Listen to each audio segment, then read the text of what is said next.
Hi,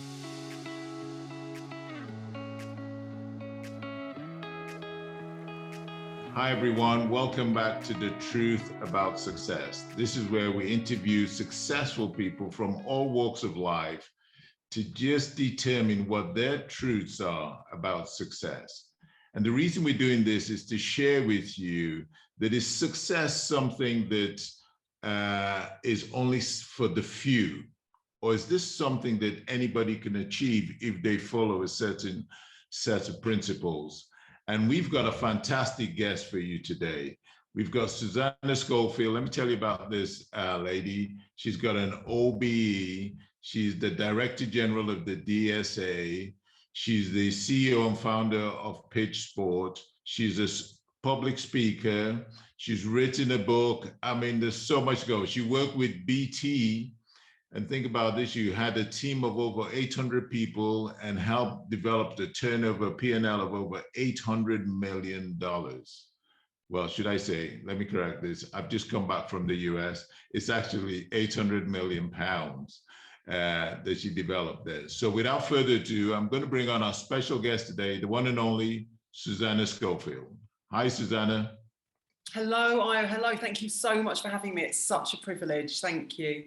Yeah, no, it's great to have you here. I've got so many questions. I'm so excited about our conversation today.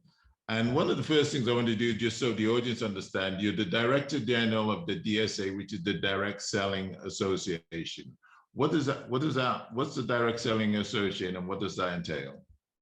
So it's such an interesting job. So essentially anybody that sells direct to the consumer through a channel to market, as it were, is regulated or at the moment voluntarily regulated. They choose to self-regulate and join the Direct Selling Association. And that essentially is just a code of conduct and practice that those companies abide by.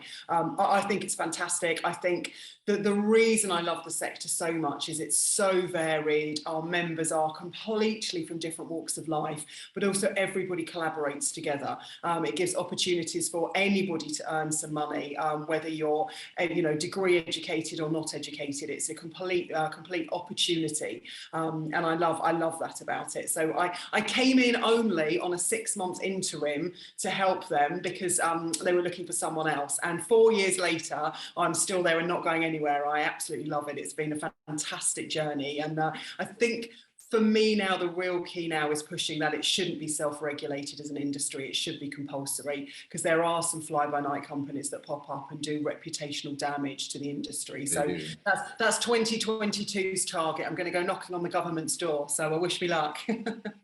Well, look, just so we know, how big is the direct sales in the UK? Oh, so it's a phenomenal. We have over 600,000 self-employed consultants that work within the industry, and it contributes over £3 billion to the UK economy. So it's a massive sector. And I mean, through lockdown and through COVID, we saw huge growth just because people changed their shopping habits. So it's a phenomenal opportunity. And as I say, one I love because there is no glass ceiling. And, you in your intro, you said about, are there key ingredients to success? And, for me, without wanting to jump too much ahead, it always boils down to hard work. It always boils down to having to put the effort in. And I think for this industry in particular, with the direct selling, it is an effort-based industry, but the rewards are so phenomenal when you go down that path correctly. It's fascinating to watch. And I think through COVID, having watched the entrepreneurship of people that haven't been able to social sell, how they've got around it, has been inspiring, absolutely inspiring. So you talked about, because I've always looked at direct sales as being the alternative option. There are certain routes to market. You can be a sports personality, you can go down this, you can get your education, you can do this, but direct sales to me is an alternative to being successful in many ways. I think so. Well, I think it just gives, as you say, it gives you the opportunity. We recently actually had our 55th annual general meeting, and we asked everybody there to give 3 words in their opinion that summarised the sector. And one word that came up time and time again was opportunity. Then it was community. And it is that feeling of, it is what you make it. If you believe you can be successful and you put the effort in, then it's there for the taking. And I love that there's no real rigour, there's no real right or wrong. it is that opportunity to go forward and do it. And it's it's fascinating. I love it. And I like what you just said, where I said there's no glass ceiling, no glass ceiling. So moving from there to pitch sports, what's that all about? So Pitch Sports is a tech business. It's a fan engagement app, and it works across football, motorsports and boxing. So if anybody wants to download, they can download Pitch Footy or Pitch Boxing, etc. And essentially we just engage with the fans. We talk to them about their sport. We're very neutral. So although we work with all the Premier League football clubs and the Championship, we don't, we ask the questions and gain the fans' data. So we allow people to predict scores. We allow people to have a look at what they think, who they want their starting 11 to be, and then we aggregate all of that information and share it back to the fans. So it's fascinating to see. We do very similar in VTCC and motorsports, which has been interesting to see how actually when you think about success, for me it's always about aligning with somebody and making sure that what they need is the target points that you hit.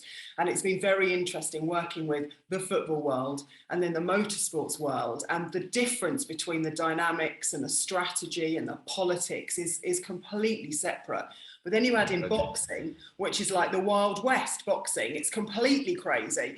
So that then becomes an even, that we have to run the businesses, although the technology is incredibly similar, we have to run the business in three completely different silos, because the way you talk to the fans in those sports is night and day. So, and you just talked about boxing, and I know on the conversations we've had in the past, you're big into women boxing. I mean, that's the next big thing.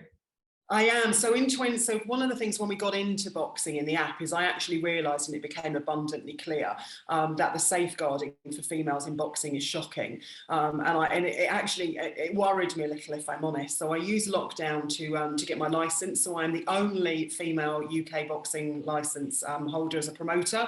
So we now have a stable of women, which is fantastic, really looking after them from a health and safety perspective, from a safeguarding perspective, sensible training, doing lots of research now and working with some amazing companies about, how the female brain interacts when it does get hit, what the best way of training is, and all of those sorts of things, which for me is so important to take this sport forward. And, the thing in female boxing I still find incredible is it wasn't in the 2012, it wasn't in the 2008 Olympics. The first Olympics was 2012, when it was actually recognised as a sport. And I think that's, judo and everything else was there, but just not female boxing. And in those 9 years, nearly 10, it's gone from strength to strength. And last Friday, actually, we put the first, promotion company is called Unified Promotions. Last Friday, we put the first all-female fight card on in Sheffield. It was a phenomenal success. It was aired on Sky TV, and it was great. It went really well, and we had some amazing sponsors that stepped up to be, to be leading edge, to do something a little bit different and trailblaze women's boxing. But for me, it's a phenomenal sport. They move fast. It's 2-minute rounds. It's rapid. It's interesting. So I'm excited on that next bit of the journey, because we're probably only 6 months into that company. It's very good. It's not something I thought I'd do, but given lockdown and having the time, I thought I might as well get my promoter's license and give it a go. Wow. Well, I know nothing stops you, Susannah, and I'm sure you got so many other ideas and things you want to do. But, and we're going to come back to this topic, because I think the women are taking over. That's what's happening globally. But you now dealing with boxing, motorsports, football. You're in that arena where you're dealing with a lot of professional, successful people. What would be your 2 or 3 characteristics that you've seen that is sort of common across that threshold with successful people? I think it's twofold. I think it's determination, and that for me is absolutely anybody who wants to be a professional sports person or a serial entrepreneur or an MD. You have to be determined to get there. It's no good waking up one morning and thinking, I don't really fancy it today. Whether you do or not, you have to do it. And I think with that then becomes that it is that dedication, but it's also that commitment. You have to absolutely say, right, I'm going to do this. And, I remember people always telling me when I first started, it was that Royal Mail journey of actually, write your goals down, do your goals, put a date on it, sign it, go with it. So the determination has to be there. The commitment to deliver has to be there. But underneath all of that has to be belief. And I think for me, those three ingredients just equal complete success, because if you don't believe you can do it, no one else is going to give you that belief to do it. So I think for me, they're the three things that kind of really culminate in being successful. Just think about that, because belief, I'm a big person when it comes to that. Your belief system guides you, it imprisons you or empowers you. How do you, I'm just talking now, we're talking to just anyone just looking at this video and you go, where does that belief come from in the first place, that you at one stage as an athlete or a footballer are saying, you know what, I can be good at this, and then you commit to it? Do you know, I'm going to be controversial now, Ayo, and I don't know whether you'll agree with this, but I think belief comes from failure. I think sometimes you have to fail and pick yourself back up and think, do you know what, I can do this. Not necessarily knowing you can, but having the confidence to give it another go. And I think if I hadn't set businesses up that had failed, and if I hadn't have had troubles along the way, I just think it almost it breeds to complacency, and it doesn't deliver that determination and that commitment to do it. So for me, I think failure is a huge part of a belief system, because, going back to the boxing world, it's always, doesn't matter how many times you get knocked down, it matters how many times you get back up again. And that's so important. And I think that belief is, once you dust yourself off and you think, I can go again, there's a certain amount of belief. And then if that's successful, you can then build on that and take it forward. But I think it's very easy to wake up and say, build it and they will come, and this is the way it's going to be. But actually, it always takes twice as long as you expect it to, and it normally costs twice as much money as you hope it will. But that is that kind of infrastructure of building new businesses and moving. But yeah, for me, I think some form of that real belief comes from failure, and from just having the tenacity to get back up and go again. Well, they say failure is the breakfast of champions, because they use that to aspire. And tastes horrible, though, doesn't it, Ayo? Tastes horrible. It might be the breakfast of champions, but it's so bitter. Well, but so many people want this instant success, and it doesn't exist. It's trial and, it's trials, it's failures, it's ups, it's downs. There's so many challenges to it. So, Susannah, where did you always have a clear path of where you were going to go? Did you wake up one day and you say, you know what, I'm going to do direct sales, I'm going to do pitch sports, I'm going to get into boxing? Did you always have that clear path, or was this something that evolved? Do you know, I always want to say, yes, this has been a complete strategic decision, but it's not. It's been an opportunity that's come along. And I always say, when one door closes, it's because something else swings open. You might have to kick that door open, but there's something else that swings open. So I started at Royal Mail. It was really, I did a few bits and pieces jobs before then. I nannied, looked after some kids, did some other bits and pieces. When I started at Royal Mail, I started on the phone, really, just basic answering calls. And within a very short time, I've managed to move up to look after everyone who answered the phones. And then that was my first bit of management, and they sent me on a course. And then from there, I actually went out onto the streets and kind of sold, at the time, of what we called account management with a portfolio.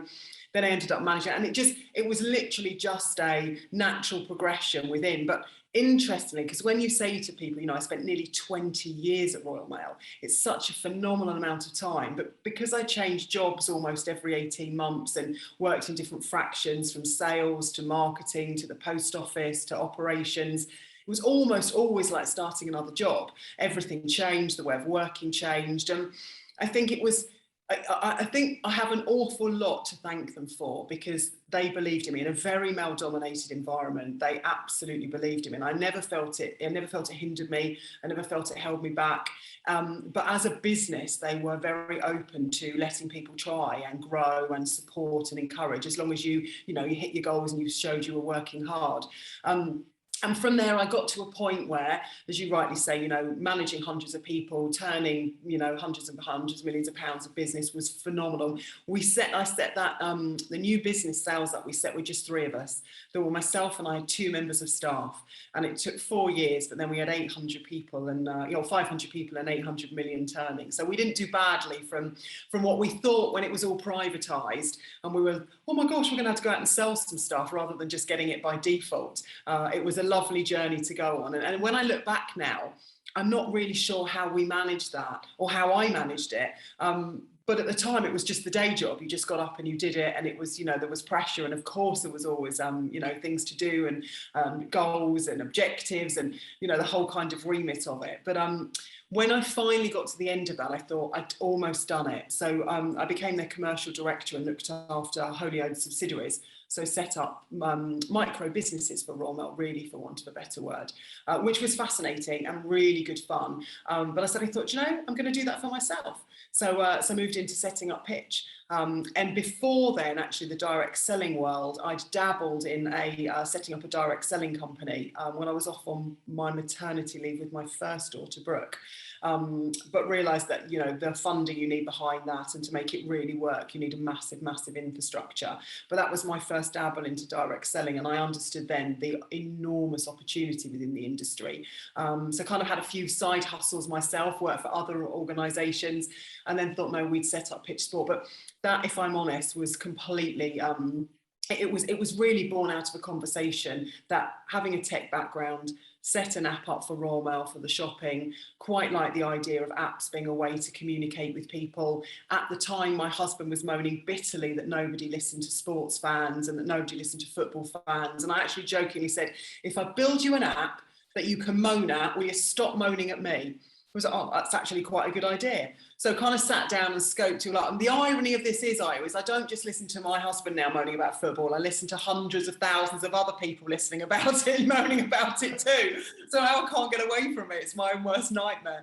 But no, it was, and then it just grew from there. And then we had the kind of the football was there, that gave us the team sports. We then developed the motorsports because that moved a track, and then we needed one-on-one. And the one-on-one, we could have done tennis, we could have done golf, but I've always been a massive boxing fan. So I thought, you know what, we'll be a little bit selfish and we'll put it into boxing. But it's also a very fragmented market, so the opportunity was there. But I think it's not been, it's kind of been, as I say, the DSA job was taken on as an interim position, but then I just saw the opportunity, saw what we could do with that if we got it really right, and just wanted to deliver on that. So yeah, I'd love to say my career path has been that way, but even down to writing the book, if I'm honest, there was a moment then when I set about, and all I did was write. I sat on Vince Cable at the time, his, what was it called? It was the Red Tape Initiative, about how to cut through red tape for small businesses. And I wrote a small white paper, and that got picked up by one of the I think it was the Telegraph or the Times published it. And then a publishing house, Kogan Page, contacted me and said, this is a really lovely kind of like the way of explaining what not to do. Do you think you could turn it into a book? And I thought, wow, how hard can that be? Turns out it's really difficult, actually. Turning a couple of hundred words into 80,000 was just, but it was great fun to do, absolutely brilliant. And it was great. And the nice thing about the book was we worked with 100 individual companies to get their feedback on what good looked like. So the book's Mind the Gap and creating successful business strategy. And it was about, at the time when tech, we're going back into 2009, 10. So it was a long time when tech was still developing. And actually what's interesting about that was measuring the gap between what actually happens in a company, between what employees think, between what customers think happens in a company, and actually what they want to see from that brand. And that gap is very dangerous. So it was a kind of a concept of be careful what you say to your employees and how you think people perceive you, because do your customers actually perceive you in that way? And it was an interesting narrative to go down and learn, but it was a great opportunity to learn lots about lots of companies. So, Susannah, I mean, there's a lot of content there, but you started, let's just get this right. You said you started working at BT. Royal Mail. Making phone calls. Royal Mail. Not BT, Royal Mail. Sorry. Not the letters, not the phone. Yeah. It was all Royal it Mail, was all sorry. one in the good old days, I believe. It was called the phone exchange, wasn't it? And it was The all phone bartered, exchange, yeah. So, yeah. So you started Royal Mail on the phones, Yes. and you evolved through all the different things and took on different challenges and ended up being in a position where you built a team of hundreds of people underneath you and take you through that. And I think this is very important to our audience, that they understand. And you did say this, when opportunity knocks, you know, you've got to be ready for it. You've got to be ready for it. And sometimes you've got to kick that door open. Yeah. So it's a transformation. So do you have any qualifications? Do you have a university degree? Do you? I do now, but I didn't at the time, and it's actually something I've gone back and got. So when I started at Royal Mail, I had GCSEs and a couple of A-levels, and that was it, hence the fact that I started on the phones. And I was lucky enough that they were able to, you know, do the training, etc. And then eventually they actually paid for me to go to Said Oxford Business School and learn from there, which was phenomenal and a great opportunity. But no, I didn't have any qualifications. And I left school at 16, 17. I just wanted to get out and earn a living. I had no desire to go and do a degree, no desire to learn. And if I'm honest, I didn't really know what I was good at.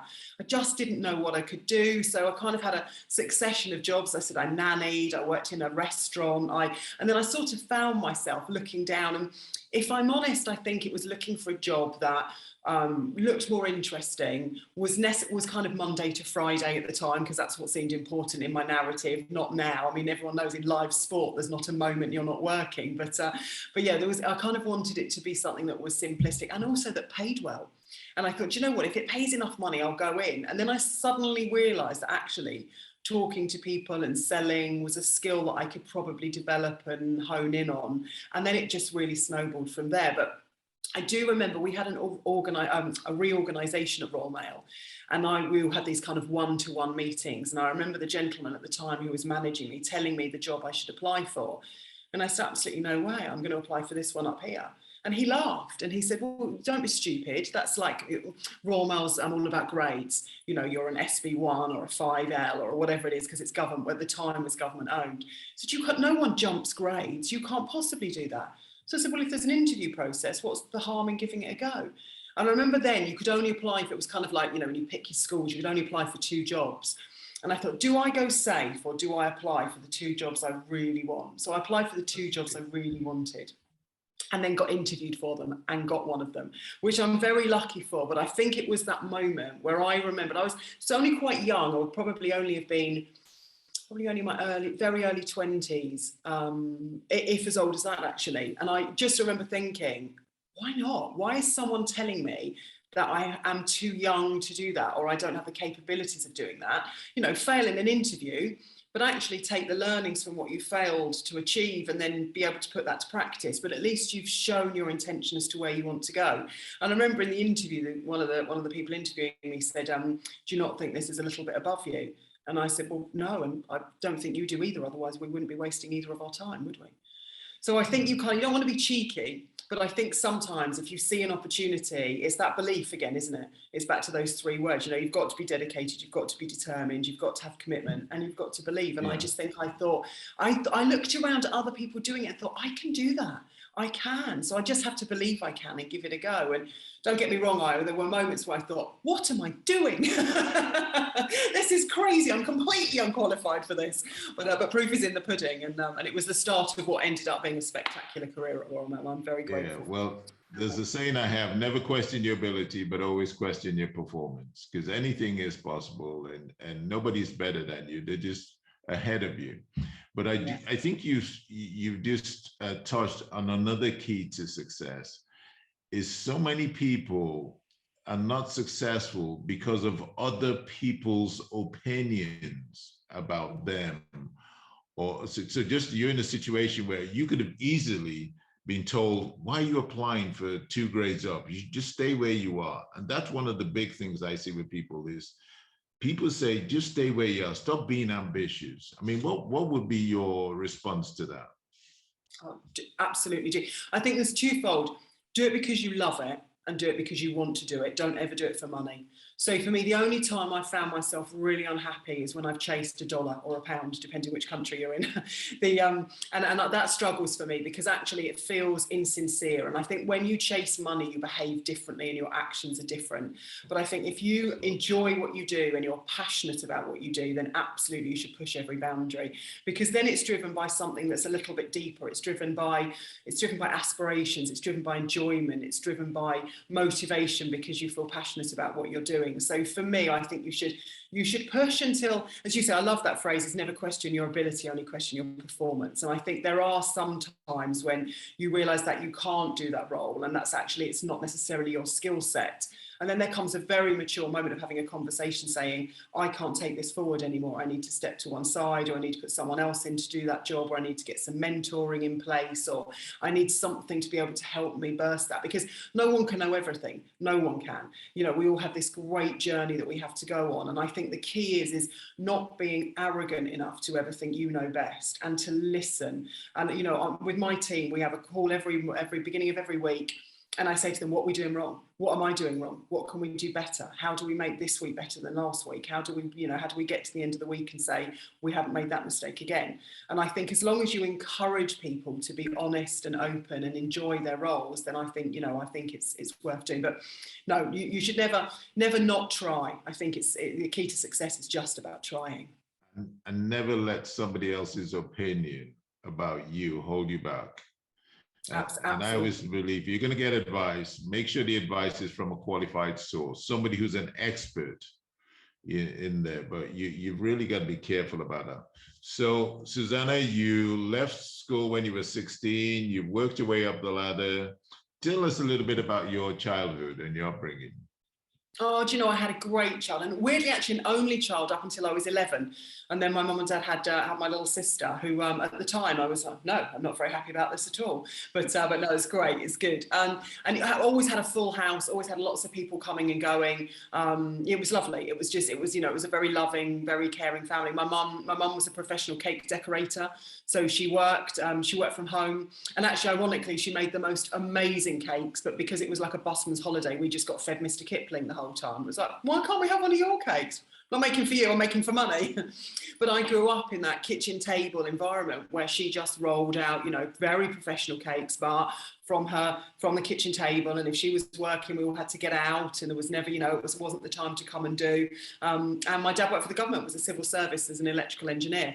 So he worked very, very hard. It was lovely. It was just kind of quite simple, if I'm honest. No frills, no graces, not a great deal of money, just a good, clean kind of, you know, upbringing, and did some schools, etc. And yeah, there's not, you always feel, don't you, should have some great story about your childhood that defined who you are. But no, I just knew I always wanted to work. I think my father had a degree that he was incredibly proud of, and actually went back to do a master's, etc. And I think his disappointment was me not wanting to take my education any further. I just wanted to get out into the business world. I just wanted to work.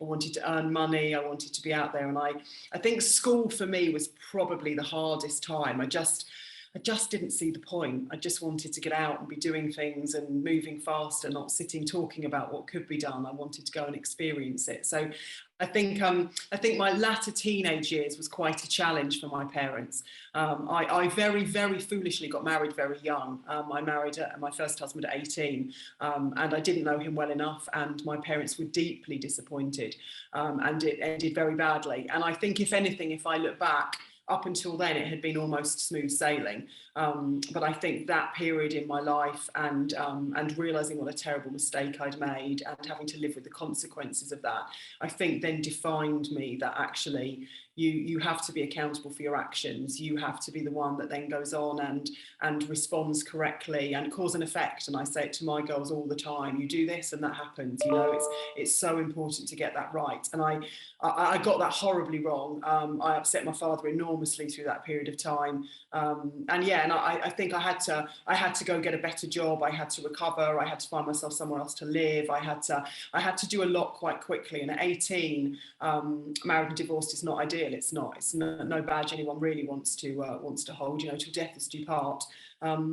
is something that shouldn't be just reneged on very easily. So I think that year was a very important time in my life where I just thought, I define myself now. It's up to me whether whether I put my big girl pants on and I get on with it and I deliver, or whether I put my head in my hands and say, woe is me, this all went wrong. And I took option one. I thought, no, I'm better than this, I'm stronger than this, and nothing is going to stop me doing what I want to do. And then yeah, off I went. Thanks for sharing that. And again, another good point that you just made there, because sometimes we make a decision, and it might not be a right decision, or things might not work out, but you shouldn't let that imprison you and hold you back. You should let that define you, learn that lesson, and move on. Would you agree with that?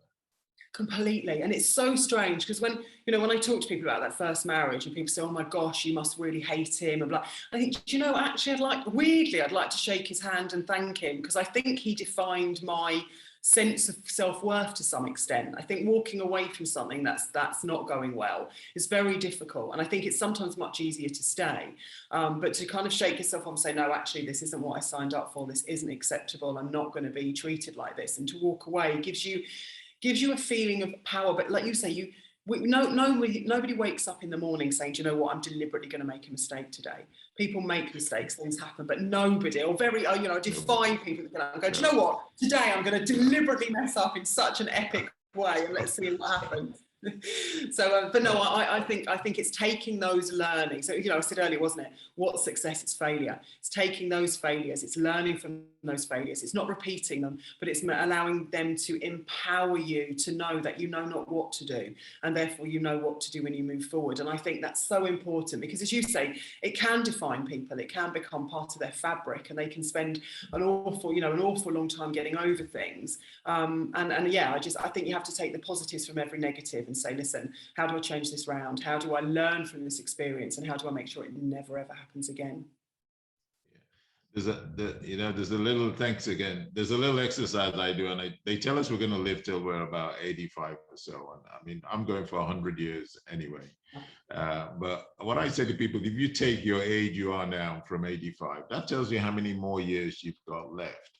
Why would you let 2 or 3 years or 5 bad years destroy the next 20, 30, 40, 50 years of your life? It just bugs me why people do that.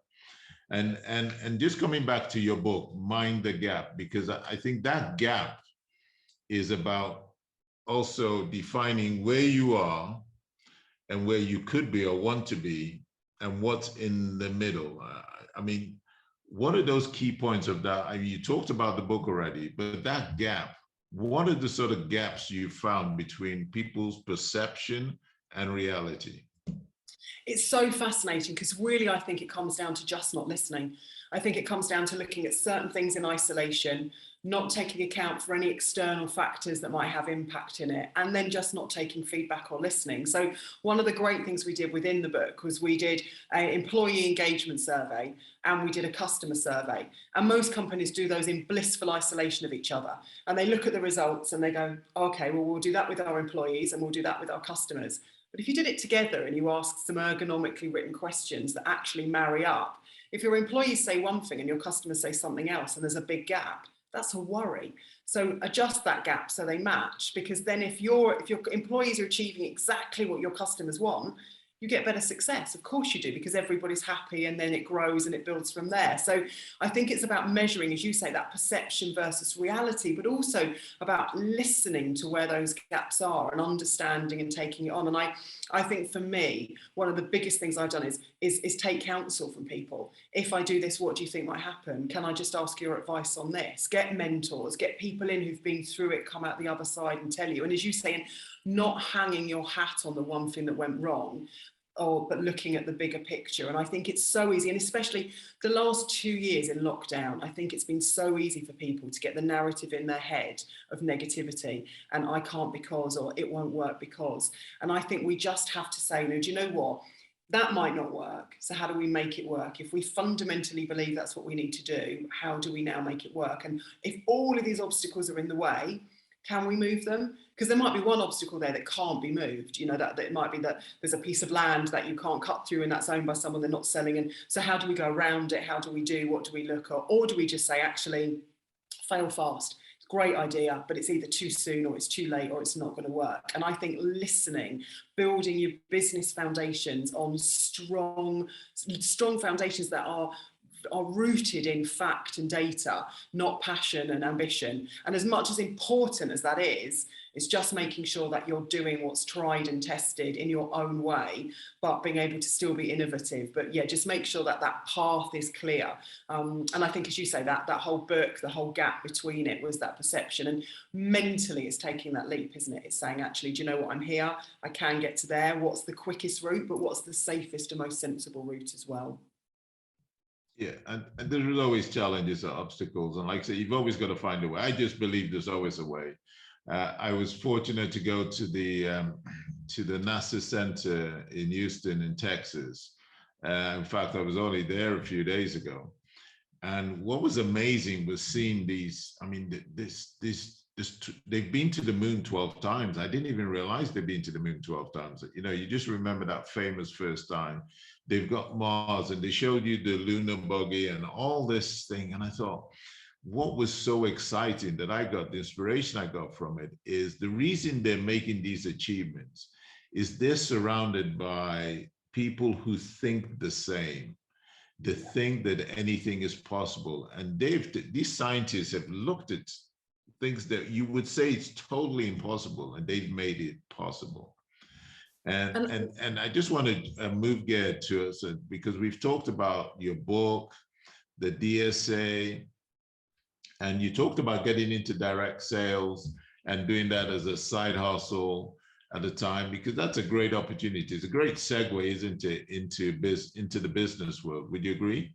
Yeah, completely.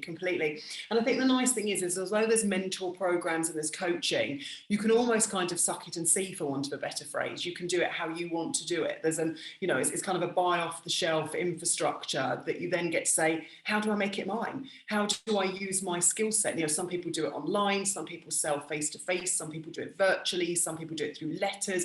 You know, there's just this amazing way of doing stuff that you can make it bespoke. And I think there's the level of integrity when someone joins that industry is phenomenal for me. And I love watching people on their journey and then being able to go, I could do that. And what's so nice is when you get, we've sadly not been able to get together as much for the last 2 years, but when you do get together with people, there's this lovely moment where others share and they say, I was exactly like you a year ago. And then I did this and I did that and I did this. And then it's up there. And I said earlier about the words that they use when we talk about direct selling and community. I've never been in an industry where people are willing to share how they became that successful to other people. And I love that. It's that this is how I did it, because so much of it's behind a closed door, isn't it? This is my secret to success. And no, it's not. It's just hard work. It's tenacity. It's belief. It's etc. You have to be up a little bit earlier and go to bed a little bit later, and essentially and have a bit of luck.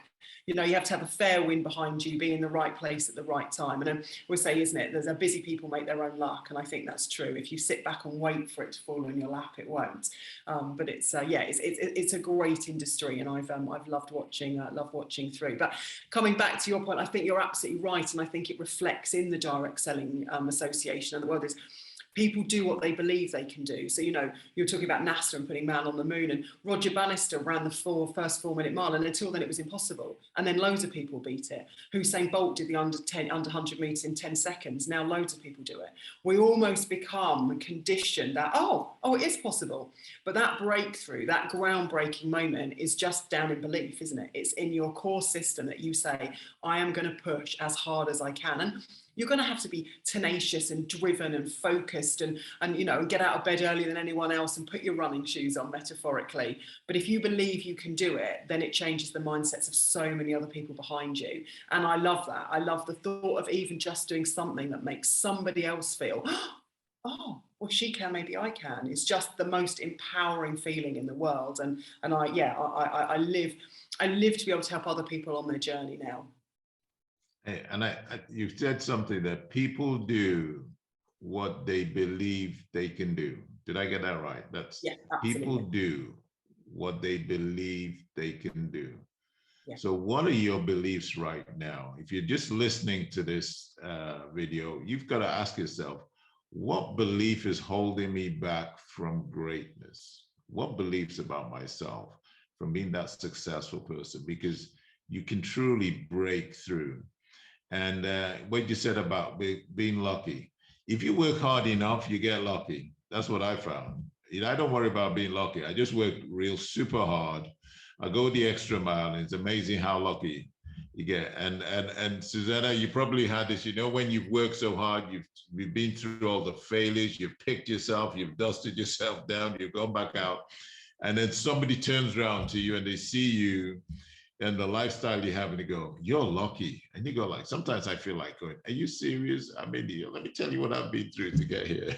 I bet you've had that happen to you. Completely. And it's an interesting thing, isn't it? Because I do, to some extent, I do think I'm lucky, because I think there are an awful lot of people out there that work very hard too, that don't necessarily come to fruition as they would hope it would. So I'm always very grateful. Would I say I think I'm lucky? No, I'm very grateful. And as you say, it's come with a lot of hard work. It's come with changing who I am as an individual. It's come with fighting. It's come with, pushing against the boundaries, changing things, not necessarily always saying what people want to hear. And not manipulating is the wrong word, pushing and questioning and asking. And I always say to I've got 2 girls, and I fundamentally believe they can be whatever they want to be. It doesn't matter their colour, creed, age, sex. If they work hard, they're going to have to work hard. As I said, they're going to have to be tenacious, they're going to have to do, but it doesn't stop them now. I just think we have a world of opportunity out there if we believe we can. And I love that they can go forward now. We've had the whole women in business movement and all of those sorts of things, which is great. But actually now we're just out there getting on with it, and I think we should. And there's loads of people that still need our support. There's loads of countries that aren't as embracing as the Western world that we absolutely can't ignore. But I think given what the girls are growing up with, it's now important that you get to the high echelons, don't you, where it's very lucky to be sat at a board table, but it's actually very nice to be able to come down and help other people in that lift and help them on their journey up there. And for me, being able to support people and help people grow and see what they can achieve is just so rewarding. And then saying, believe in it, go and give it a go. What's the worst that can happen? And I love that. I think that's the narrative I'd like my children to take forward, for sure. So Susannah, on that thread there, how do you cope with leadership as a woman? Because that's probably sometimes not spoken enough about, but there is still a challenge. Would you agree? I mean, it's way so better now than it was maybe 10, 15, 20 years ago. Well, how would you cope? Well, again, this is it's a risky thing here. I'm going to be a bit controversial. I never want to see quotas for women in business ever, and I feel very strongly about that.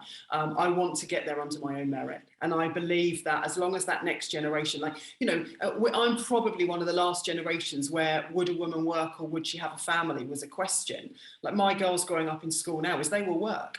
There's no question in the fact that at 13 and 11, what you're going to do for your job. How are you going to earn money? How are you going to support yourself? And I think as long as that comes through, we don't need to force quotas. We need the right person for the right job, achieving the right goals. And, you said earlier, never let your ability, never worry about your ability, worry about your performance. And I think that's the key, isn't it? If we get the right people in the right job, that just becomes the right way to move a business forward.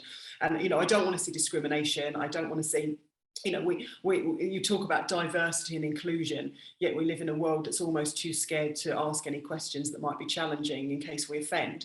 And you think, how can I possibly be inclusive if I don't understand what your needs are? And by understanding your needs, I have to ask those questions. And then that becomes that strange, oh no, but I better not because I don't want to offend. So I think we have a lot to learn. But I think women in leadership, as long as we're in the right job and we're hitting those targets and we're doing ourselves justice, and we are leading, genuinely leading, not just being forced into a job that we're uncomfortable with and don't enjoy doing it. Because managing people and leading people are very, very different things. And I remember explaining to my team, if you manage people, you are needed every single day. If you disappear, that team falls off a cliff. if you lead somebody, you should be able to walk away at any time because they know the direction they're going in and you've led them down the right path. And if you put them on that right path, any good leader should be able to step to one side and say, off you go. And they should be disposable in their team because they've led their team to that conclusion. And I think for me, when I started at Royal Mail and worked up, the hardest part was learning. You know, you have one level of team and they employ, and you suddenly get these layers of management that you need to get messages down through consistently. And you think, this isn't about managing people anymore. This is about leading. It's about showing by example. It's about behavior. It's about treating people as you'd want to be treated. And I think for me, it's almost irrelevant whether you're a woman or a man. It's certainly irrelevant whatever colour you are. I just think it's completely about being the right person for the right job and having a team who believe and have seen you deliver to warrant that space.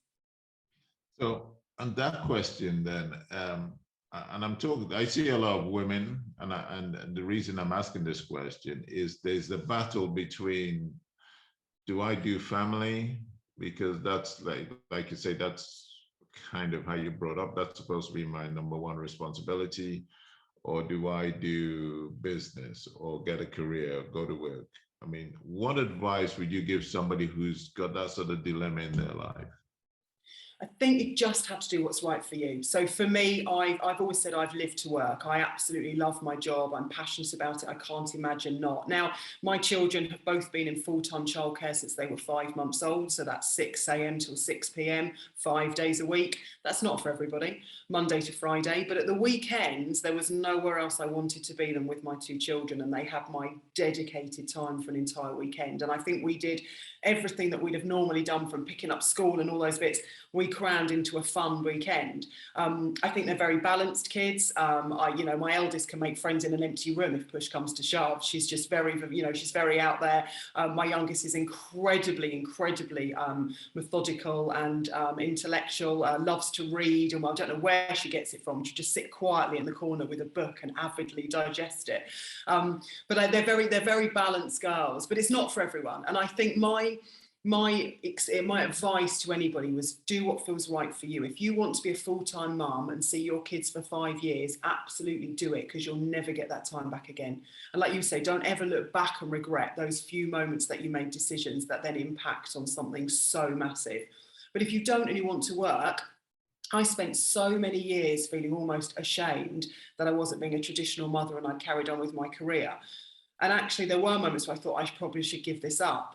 But I was a great mum at the weekend, and there was nowhere else I wanted to be, and that worked for me as an individual. So I think my advice is, own what you want to do.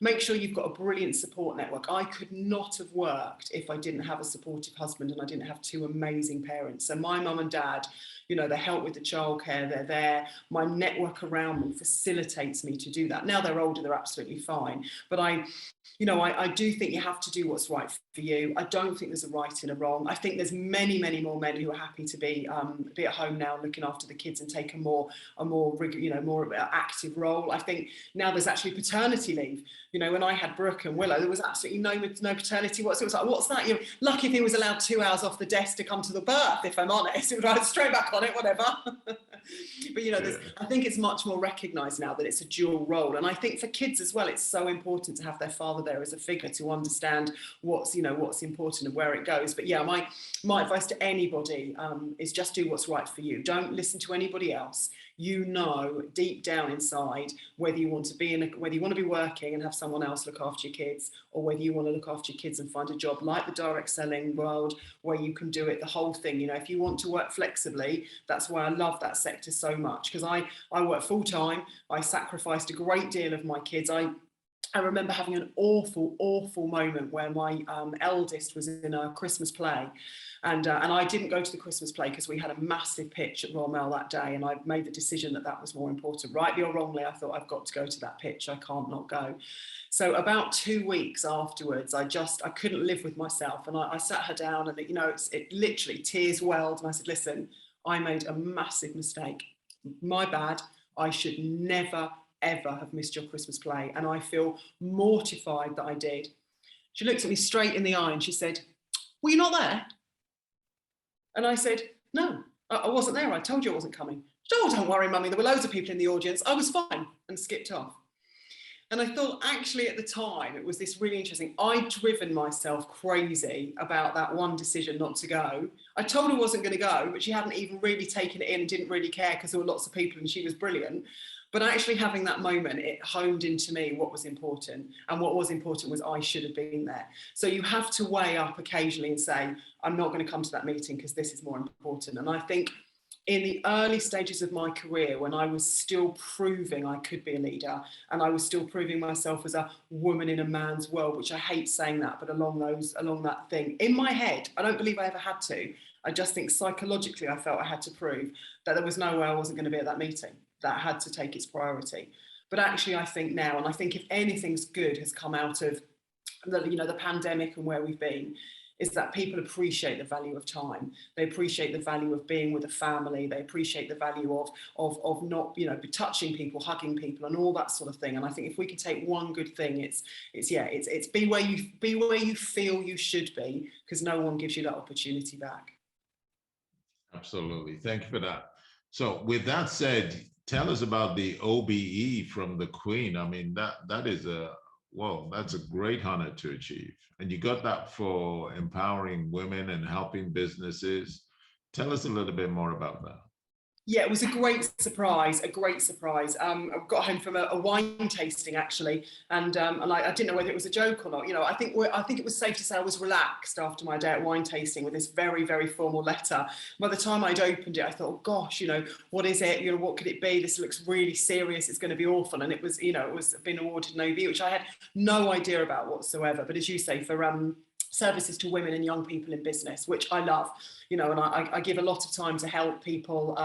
It's always lovely to be recognised. It's always very, very nice indeed to have that moment of somebody saying, you've done this well, thank you. And to this day, I don't know who put me forward. I don't know who seconded it. I just don't know. But it's lovely to be recognised. It was a brilliant, brilliant day. And we went, my husband and my two children got to come, and we were walking along the Strand in the early morning with all our, hats, because you have to wear a hat if you go and get it, down to Buckingham Palace. Was given it by Prince Charles. But as we were walking down, there was a chap sitting on the side of the road, and he turned to my girls and he said, "Oh, I know where you're going. It's Order of the British Empire today, off for an award. What's Daddy done to deserve an award?" And my girls looked absolutely horrified, looked straight at him and said, "Daddy hasn't done anything. Mummy's the smart one," and just carried on walking. And I remember just thinking, love them, that's absolutely great. But that natural unconscious bias, isn't it, is what's your dad done to get this? And it was, their response was brilliant. I did feel a bit sorry for my husband. I was like, "It's all right, you are all right too, you are all right." But no, it was great. It was a lovely day, lovely to be recognised. And I think where I'm so proud of it now is, 5 years down the line, 6 years down the line, it's opened so many doors for me to be able to help even more. And I think that's lovely. I get to go and speak at universities. I get to help build entrepreneurial plans for people. We've just started working with a soccer charity now, which is phenomenal. And I don't think I'd have had those opportunities had I not been awarded that. So it's good. It's come with great. It comes with some bad things as well, because I can't charge as much now for public speaking, because you feel you should do it. Just terrible, really, isn't it? Before, I just used to charge away, and then people go, "Could you?" And you're like, "Oh, go on then." It's cost me money, but it's very lovely to have. Well, at least thank you for your generosity in being with us today. We appreciate that. And so, look, you've developed so many programs. You've been successful in so many areas. And I feel this is just the beginning. I mean, you're just coming into the best of the best. So what drives you? I think some of it is fear of failure, coming right back round to the beginning. I just don't like to fail. I like to achieve. I like to get it done. I like to set a good example, and especially for my girls. I think my mum set an excellent example to me about, you had to work, you had to get up, you had to do it, and you had to get on with it. And I think I just want to follow that through. But there's definitely something. I can't sit idly. I don't watch much television. I don't, I like to just be constantly on the go. I like to be taking things in. I like to be seeing people. I like to just achieve. And I don't mean achieving as in, I've got this, I've got that. Just, I like to set myself a goal, go after it, and then achieve it. And I think it's been rewarding. And I think the last 18 months, I've probably struggled more than ever before because it's been harder to set those new achievements. It's almost been kind of just stay alive. You know, we've worked in live sport and it's been incredibly difficult in the last 18 months when events have been cancelled. And I mean, the Premier League was called off. You know, there was no contingency planning you could have done for these last 2 years. I defy anyone that had a plan for a global pandemic in place. But I think it's those moments where you look, and it's been harder for me to set myself new goals in these last 18 months. And I miss that. I miss that drive of being able to think where to next and what to do. So I'm hoping the world continues to keep coming together, and then I can set myself some new targets. But as you say, it's not over yet. I've got a little bit left in me yet, but some exciting things ahead. I think it's a little bit more than a little. Susannah. Oh, bless you, thank Knowing you. It's got to be full on everything, 100%, 1000% or more. So what 2 tips would you give to someone starting out who wants to be successful? Do something you're passionate about. Make sure it's absolutely something that's in your heart, because that's what gets you up in the morning. Don't make it about money. Do it about something you're passionate about. And then the other is just do it. Don't talk about doing it. Don't think about doing it. Just do it. Get up and do it. And make the phone calls you procrastinated over. Don't send the emails you think you should do. Just do it. Believe in what you do and do it. And it's as simple as that. Just do it. Just do it. And we have quite a few people brought in our audience listening here from direct sales. Is that the same message, or is there anything extra you could give to them in direct sales? I think for that, it's about trusting your instinct, and it's about doing what comes naturally to you. If you are not a born salesperson, practice the phone call, practice what you're going to say, maybe do an email to start with, maybe start on text message, however you want to do it, but get comfortable. But if you are doing something, it's back to that passion. If you're doing something you're passionate about and you're selling a product that you genuinely love and would use yourself, you're just a 100% advocate of that. So then it becomes very easy to say, oh, actually, would you like to use this? Why don't you give it a go? Because you're your own ambassador. You're there saying, this is great, I love it. Would you like to try too? And that becomes really, really authentic. And I think that's the key in anything. As long as you're authentic to who you are, and as long as you deliver what you think you can, and in a way that you're comfortable with, then I think that, that world is absolutely fit for you. But there is that moment where I always say to people, don't try instantly overnight and become the world's best salesperson by picking up the phone when you haven't got a clue what you want to say. Practice makes perfect, and there's a reason for that, isn't it? And it's so cheesy, isn't it? Fail to prepare to fail. So learn from other people, take advice from what's worked, make sure you sell and you join the company that you genuinely feel passionate about. And then, as I say, you just become your own mini advocate. You are the influencer because you use the product yourself. So therefore, why not influence other people to do it? It's a no-brainer, as they say. And I like that word, the influencer, because I look at myself, I'm contrary to what most people think. I was shy, I was introvert, and sales was not really my natural path. But I believe that the only time you have to sell something is when you don't believe in it. Otherwise, what you're doing is you're talking about your passion, and you're influencing people because you actually believe in it. So I'm a great believer that once you believe 100% in what you do, you should be the best advocate of that to anywhere else. So as we come to the end of this conversation, I know we can talk for hours. How do you handle challenges? Because we've got to deal with challenges. You talked about the pandemic and everything being shut down. We've had so many, life is full of challenges. What's your style to handle challenges? Oh, honestly, head on. And it's not right for everybody, but if there's something that just doesn't look right, it doesn't feel right, it's not going away, there's no point ignoring it, there's no point procrastinating around it, you just have to meet it head on and deal with it. And as I said to you, no one gets up deliberately to have a bad day. People don't deliberately make catastrophic mistakes, but if you've done it, you just have to deal with it. And if there's a challenge that's there, I think the more you dance around it, sometimes the bigger the challenge can become. There's been times when I've not wanted to do something, I've not wanted to make the phone call or send the email because I think, oh, this might go wrong. But actually, full on, right, this is it, this is a scenario, here we're going to do, how we're going to deal with it, let's deal with it.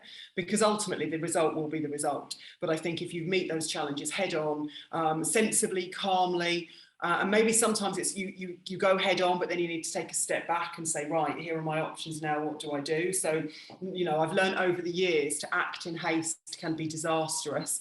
You have to take it slightly more slowly and slightly more considered. But yeah, as a whole, I think, yes, I definitely like to go at it and see how I can achieve success. Absolutely. And it's always a way, you know, Albert Einstein said, in the middle of every difficulty lies opportunity. And I've always thought wherever there's a challenge, there's an opportunity right there. But you've got to look at it, like say, and you won't get it if you don't go head on and go and delve into it. What's the problem here? Why is it not working? What's wrong? So Susannah, as we come to the end, just on a personal, what's your favorite dish? That's a tricky one, isn't it? What's my favourite dish? Do you know, I'm going to give you a food substance rather than a dish, because I love seafood and I love pasta and all that. But there's one thing I couldn't live without, and that's the humble egg. I love an omelette, I love a poached egg, I love a fried egg, I love a boiled egg. And if there was someone could say you've only got one thing you can eat, I'm going to the egg. That's it. Bit of salt and pepper, but the humble egg is without doubt just one of the best, most versatile things in the world. I'm easily pleased. I don't get me wrong, love a bit of lobster, love a glass of champagne, but the humble egg for me is probably the one thing I wouldn't go without. Okay, well, I remember you telling me that, and I've got to teach you how to do some cooking there still. How to do your eggs in the salad. I'm holding you to that 100%. Yeah, we've got to get there. Well, Susannah, it's been a pleasure and really talking to you. You have been a wealth of information. It's so exciting to hear from you what you've got to do. Just before we finish up, any last messages you'd want to share with our audience? I just think coming back to those three words at the beginning, you know, if you want to be successful, you've got to be committed, you've got to be determined, and you've got to believe you can do it. And I think if you put those ingredients together, then you can't help but succeed, if I'm honest. Thank you. Well, thank you for being on the call.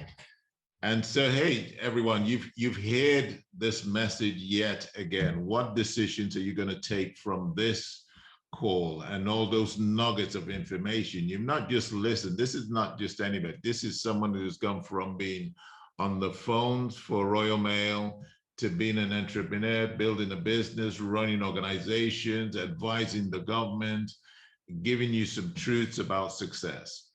But knowledge is only powerful when you use it. So please do not just let this lead to learning, let it lead to action. The truth about success. This is Ayola Sende signing out. I hope you make the decisions and take the right actions because you were born to succeed. Thank you.